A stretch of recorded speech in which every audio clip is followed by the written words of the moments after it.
محترم زما او د مولانا ادریس صاحب تعلق دا اوسنی نه دا ډیر زوړ دی او ډیر پخوانی دی.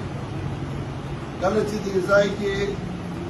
مولانا عبدالواحد حاجي ترنګزی او محمد امین پیر صاحب کار کو زما والد صاحب د هغوی سره ملګرتیا کړې وه او وخت په وخت هغوی دلته کې راتلل. زمونږ د مولانا شیخ الحدیث مولانا ادریس صاحب والد صاحب او نیکه چې و هغه سره زما د والد صاحب تعلق او د ده یو زوړ بیټک دی چې په هغې کې زما والد صاحب ډېرې شپې کړي دي او ډېرې ورځې تېرې کړي دي. دا تعلق زمونږ ډېر پخوانی دی او ډېر زوړ دی. نو زمونږ د مصروفیاتو د وجې نه دا تګ راتګ هغه کم و. زه چې د شیخ الحدیث صاحب د شهادت نه خبر شوم یقین وکړئ چې زه ډېر زیات پریشان شوم او ډېر خفه شوم. ما فوراً خپل تعزیتي بیان هم جاري کړ او ما خپلو متعلقینو شاګردانو ملګرو ته اطلاع هم ورکړه چې جنازې له هم ځان ورسوي او خدمت له هم ځان ورسوي او د خپل کور ورور او هغوی مې هم راولېږل او ما دې ځای سره خپله مینه ښکاره کړه.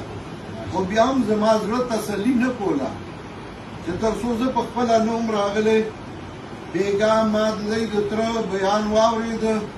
نو زه ډېر زیات په هغه بیان باندې متاثر شوم او خوشحاله شوم. ډېر ښې خبرې کړې وې چې 3 ورځې غم دی او 3 ورځو نه بعد بیا غم نشته. ما ذهن کې یو خبر راغلی چې شاید دی ستړي شوي مېلمانې ډېر ځي راځي دعا خو د هر ځای نه رسي د غرو نه په نام رسي. نو ما ملګرو سره رابطه وکړه چې دی سره رابطه وکړي چې که زه درشم تاسو خوشحالېږئ او ستاسو پې تسلي کېږي نو چې زه درشم او که تاسو باندې بوج بیا نه درځم.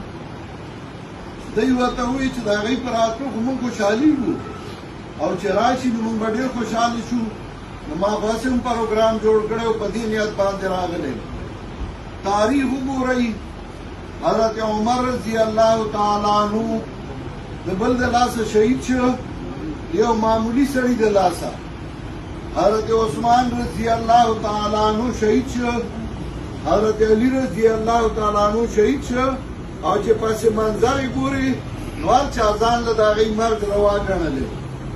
حضرت عثمان رضی الله تعالی عنه څخه محمد ابن ابي بکر راغی او هغه ګورنر لېږه او هغه ورله خط ولیکه اذا جاءکم محمد ابن ابي بکر فقبلوه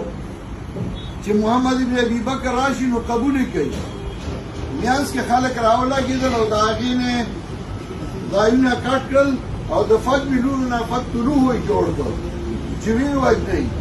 د هغې نه یو فساد جوړ شو. حضرت عثمان رضی الله تعالی عنه شهید شو. بیا د هغې هغه سبب وګرځېد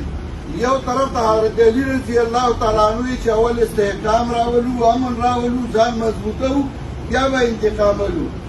بل طرف ته حضرت معاویه رضی الله تعالی عنه چې فوراً انتقاملو.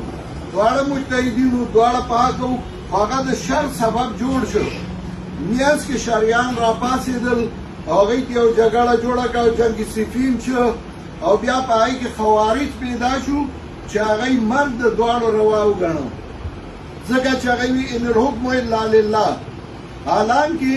هغې لا چې هغوی ثالثان مقرر کړل عمرو بن العاص او ابو موسی اشعري مقرر کړ نو هغوی ته هم کافر وویل. حضرت ابن عباس رضی الله تعالی عنه لاړ او هغوی ته تقریر وکړ فبعثوا حکما من اهلي وحکما من اهلها او دا آیاتونه وي چې دلته خو حاکم انسان ګرځولی دی. تاسو وایئ چې صرف فیصله به په قرآن و سنت وي حاکم یې دلته انسان ګرځولی دی. مطلب یې ورته ووایي 2000 کسانو توبه ویسته. 2000 کسان داسې پاتې شو چې د حضرت علي مرګ یې هم روا وګڼه د حضرت معاویه مرګ یې هم روا وګڼه د عمرو بن العاص مرګ یې هم روا وګڼه او په حضرت علي چې کله ګزار کو نو توره په زارو کې والې وه او ورسره یې ووایي چې الله ان الحکم لله لا لعلي او په حضرت علي رضی الله تعالی عنه ګزار وکړ. کله چې د یو سړي په زړه باندې مهر والې شي هغه بیا نه عالم پېژني او نه دیندار پېژني او نه پاک پېژني او نه پلید پېژني هغه بیا ګزار کوي. زمونږ ذمه داري به څه زمونږ ذمہداري به دا وي چې کوم میشن موږ ته مشرانو پرېښودی دی نو انشاءالله هغه میشن به نه پرېږدو او موږ به د دین خدمت کوو او د ملک سره به مینه کوو د ملک کې به د امن او استحکام دپاره کار کوو کله چې د عبدالملک ابن مروان وفات کېده زوی ورته ولاړ دی هغه جاړي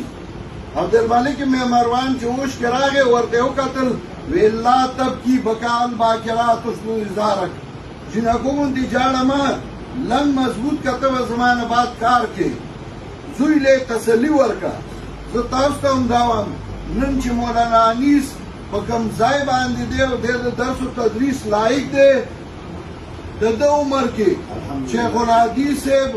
مولانا محمد ادریس صاحب هغه دوره قابل نو سوره چې دی قابل الحمدلله ماشاءالله انشاءالله دی چې محنت وکړي دی به د هغه نه هم مخکې ځي موږ ورسره یو موږ ورسره ملګرتیا کوو موږ به دعاګانې کوو او انشاءالله موږ به دې یوازې نه پرېږدو زمونږ دا راتل دی الله یوازې د ده نه د ده د خویندو د ده والدې د ده خپلوانو د ده ترونو ماماګانو د هغوی دپاره ذریعه د یو تسلی وګرځئ او شیخ الحدیث صاحب له د الله هغه اوچت مقامات او اوچتې درجې ورکړي یو دعا د هغوی په حق کې وکړئ چې الله مغفرت نصیب کړي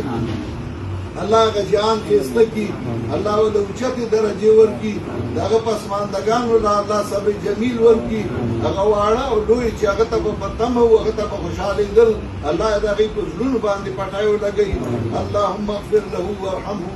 ونور قبره ولا تعذبه واغسل خطاياه بالماء والثلج والبرد ونقيه من الذنوب كما ينقى الثوب الابيض من الدنس اللهم اجعل قبره روضة من رياض الجنة اللهم اجعل قبره روضة من رياض الجنة اللهم اجعل قبره روضة من رياض الجنة ولا تجعل قبره كفرة من كفر النيران وصلى الله تعالى على سيدنا محمد